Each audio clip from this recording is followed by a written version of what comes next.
Nous avons rencontré un succès majeur en Iran, comme au Venezuela et partout où nous sommes intervenus. Nous avons rencontré un succès majeur. Mais alors que nous avançons avec ces différentes opérations, eh bien, nous avançons pour atteindre nos objectifs militaires.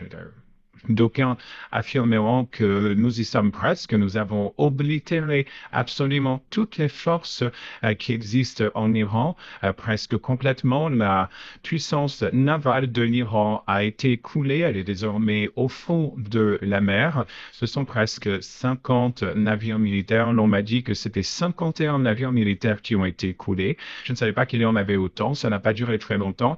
Et ce sont vraiment des navires de guerre, des navires de combat qui sont censés combattre, mais pas contre nous. Nous continuons à frapper les installations de production de missiles et de drones en Iran.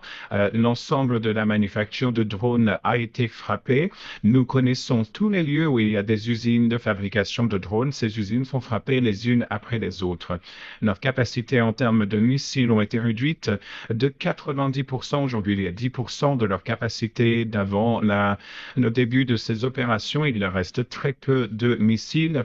Nous avons de très nombreuses cibles, des milliers de cibles qui ont été frappées. Nous avons gardé d'autres cibles au cas où nous ayons besoin de les frapper. Parce que si nous frappons ces cibles-là, eh bien, il faudra des années pour reconstruire ces installations. Je pense par exemple à des installations de production électrique. Nous éviterons de les frapper si nous n'avons pas besoin de le faire, mais s'il le faut, nous frapperons ces installations électriques également.